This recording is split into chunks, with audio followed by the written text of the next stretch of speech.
राधे राधे। ओम श्री गणेशाय नमः। आप सभी को करवा चौथ व्रत की बहुत बहुत शुभकामनाएं।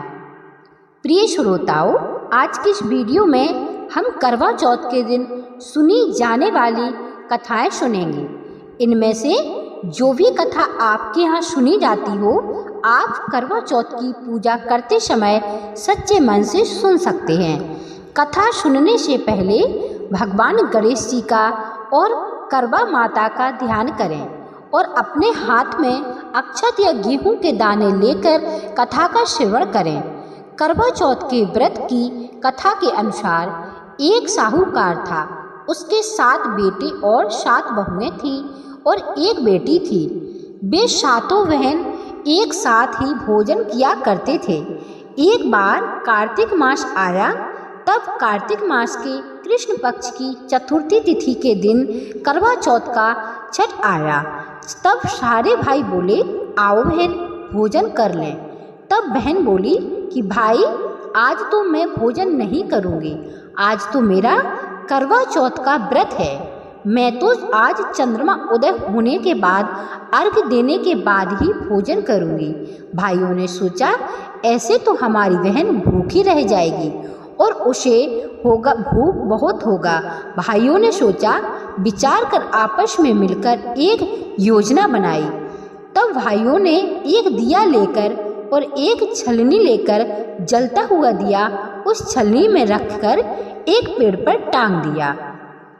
पेड़ की ओट में होने के कारण वह चंद्रमा के समान लगने लगा। तब भाइयों ने आकर अपनी बहन से कहा, बहन बहन देखो, चंद्रमा उग आया है, आकर अर्घ दो। तब बहन अपनी भाभियों से बोली, जिनका भी व्रत था, कि भाभी आइए और चंद्रमा को अर्घ देकर भोजन करते हैं। तब सारी भाभियां कहने लगी, यह तो तुम्हारा चंद्रमा है, हमारा चंद्रमा तो रात को ही उगेगा। तब बहन ने अकेले ही चंद्रमा को अर्घ दे दिया और भाइयों के साथ जीवने बैठ गई। जैसे ही उसने भोजन का एक निवाला मुंह में डाला, उसमें बाल निकल आया। दूसरे निवाले में भवन में कंकड़ आ गया। तीसरे निवाले में उसे छींक आ गई। और जैसे ही उसने तीसरा निवाला तोड़ा था कि तभी उसके ससुराल से बुलावा आ गया कि उसका पति बहुत अस्वस्थ है और उसे तुरंत ससुराल जाना पड़ेगा। तब माँ ने अपनी बेटी के लिए संदूक खोलकर जैसे ही उसको पहनने के लिए वस्त्र निकाले, सबसे ऊपर सफ़ेद रंग की साड़ी निकली। दूसरी बार ढूंढा तो भी सफ़ेद वस्त्र हाथ में आया और तीसरी बार भी सफ़ेद वस्त्र मिला, कपड़ा हाथ में आया।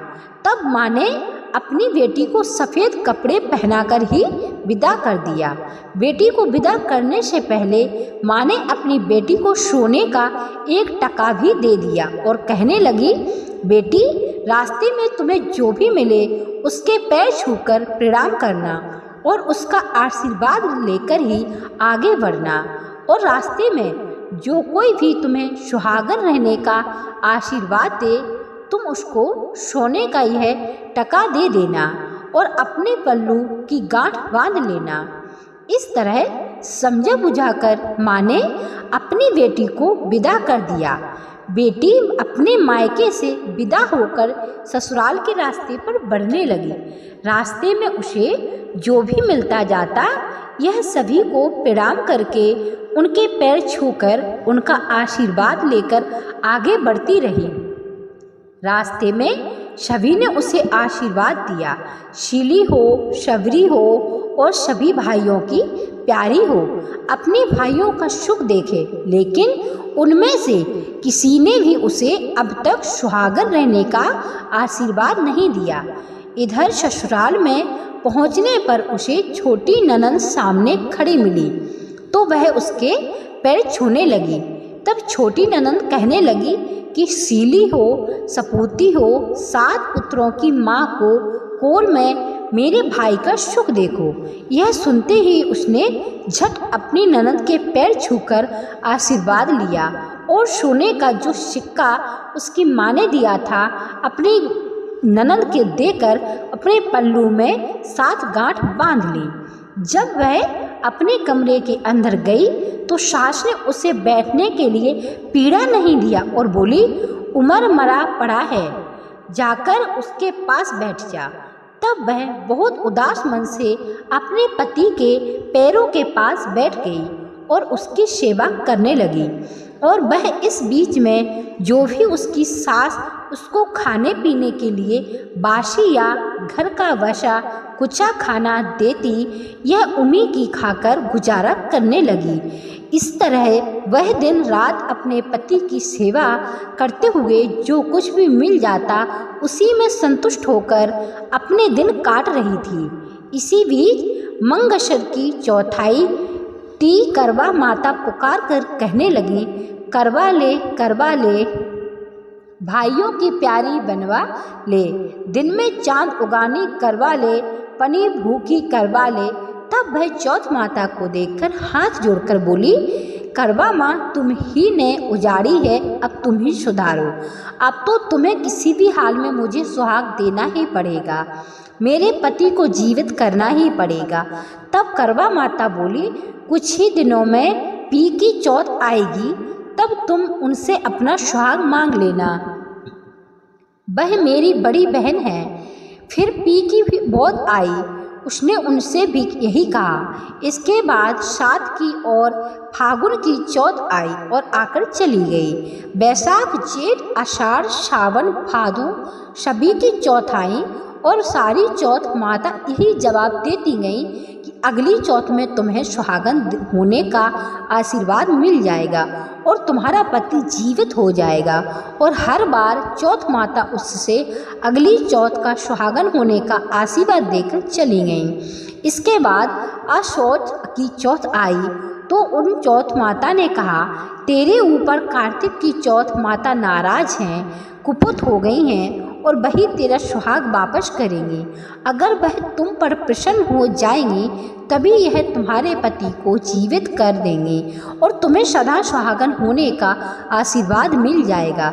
जबकि चौथ कार्तिक की चौथ आए तब तुम चौथ माता के पैर पकड़ लेना और बैठ जाना। ऐसा कहकर अशौच की चौथ चली गई। फिर उसके बाद कार्तिक की चौथ आई। चौथ माता नाराज होते हुए पुकारने लगी, भाइयों की प्यारी करवा ले, चांद उगानी करवा ले, धनी बुखानी करवा ले, व्रत भाननी करवा ले। साहूकार की बेटी ने सुना तो सोचने लगी, यह तो वही बौद्ध माता है, चौथ माता है और नाराज होकर यह तो मुझसे ही बोल रही है। तब वह दौड़ कर गई और चौथ माता के पैर पकड़कर हाथ जोड़कर बैठ गई और जोर जोर से रोने लगी, हे चौथ माता, मेरे सुहाग की रक्षा तो अब आपके ही हाथों में है। आपको तो मुझे सुहागवती होने का आशीर्वाद देना ही पड़ेगा, मेरे सुहाग की रक्षा करनी ही पड़ेगी। ऐसा कहकर वह जोर जोर से रोने लगी। तब चौथ माता बोली, छोड़ पापनी, छोड़ हत्यारिन, मेरे पांव पकड़कर क्यों बैठी। साहूकार की बेटी फिर गिड़गिड़ाकर कहने लगी, हे चौथ माता, मेरे अपराध क्षमा करो, मुझसे बिगड़ी है, लेकिन अब आपको तो मेरा सुहाग देना ही पड़ेगा। चौथ माता में बार बार विनती करने पर चौथ माता प्रसन्न हो गईं, राजी हो गईं। उन्होंने अपनी आँख में से काजल निकाला, नाखून से मेहंदी निकाली और टीके में से रोली निकालकर कन की जंगली का बीटा दिया। बीटा देते ही उसका तो पति उठकर बैठ गया और कहने लगा, बहुत सोया। तब साहूकार की बेटी बोली, बहुत सोए? तुम क्या सोए? मुझे तो 12 महीने हो चुके हैं। तब जाकर कहीं चौथ माता ने प्रसन्न होकर सुहाग दिया है। पति बोला, तब चौथ माता का उज्जमन कर ली। तब उसने चौथ माता की कहानी सुनी, करवा मनसा खूब चूरमा किया। इसके बाद दोनों पति पत्नी ने जीमा और चौपड़ खेलने बैठ गए। थोड़ी ही देर में नीचे से उसकी सास ने रोटी भेजी तो दासी ने देखकर सास से कहा, वे दोनों तो बैठकर चौपड़ खेल रहे हैं। सास को विश्वास नहीं हुआ। दौड़ी दौड़ी उसने ऊपर आकर कमरे में देखा तो देखकर बहुत प्रसन्न हो गई। बोली, यह क्या हुआ बहू? बोली, मेरे तो चौथ माता आई थी। ऐसा कहकर उसने अपनी सास के पांव छूकर उनका आशीर्वाद ले लिया और इसके बाद शुरू से लेकर आखिर तक सारी बात अपनी सासू को बता दी।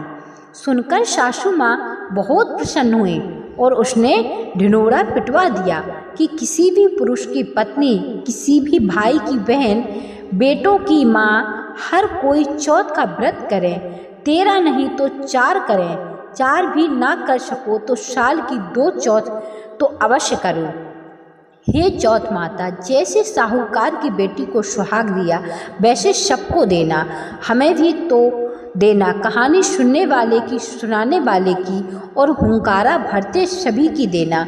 सभी प्रेम से बोलिए, चौथ माता की जय। इस कहानी को सुनने के बाद विनायक महाराज की कहानी अवश्य सुननी चाहिए, नहीं तो चौथ माता की कहानी का कोई फल नहीं मिलता है। एक बार की एक अंधी बूढ़ी माई थी, जिनका एक बेटा और एक बहू भी थी। वो बहुत गरीब थी। वह अंधी बूढ़ी माई हर दिन नियम से गणेश भगवान की पूजा किया करती थी।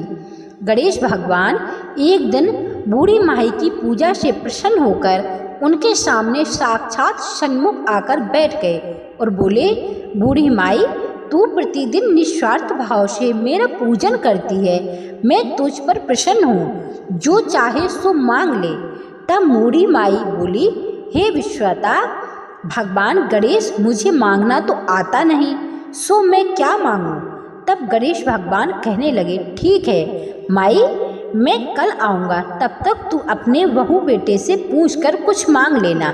ऐसा कहकर गणेश जी अंतर्ध्यान हो गए।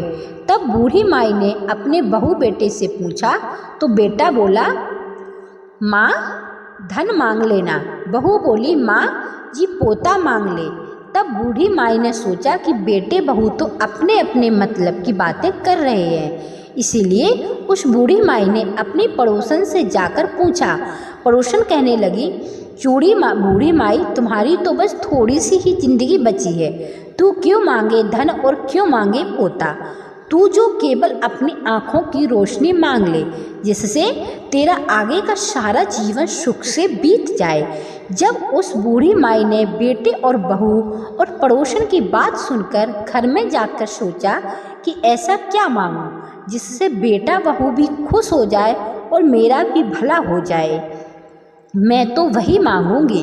अब जब दूसरे दिन गणेश भगवान बूढ़ी माई के सन्मुख आए तो बोले, बूढ़ी माई मांग ले।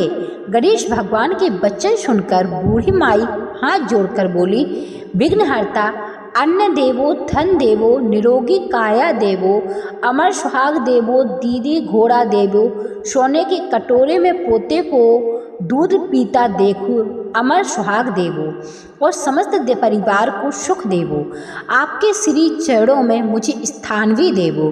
बूढ़ी माई की बात सुनकर गणेश भगवान बोले, बूढ़ी माई, तूने तो मुझे ठग लिया और कहती है कि मुझे मांगना नहीं आता। जो कुछ भी तुम मांग लिया, अब वह सब कुछ तुझे मिल जाएगा। ऐसा कहकर गणेश भगवान वहीं अंतर्ध्यान हो गए। हे विघ्नहर्ता गणेश भगवान, जैसे आपने बूढ़ी माई को दिया, वैसा ही इस कहानी को कहते, सुनते और हुंकारा भरते सबको देना, वैसा ही सबको देना और सभी पर अपनी कृपा बनाए रखना। सभी प्रेम से बोलिए, गणेश भगवान की जय।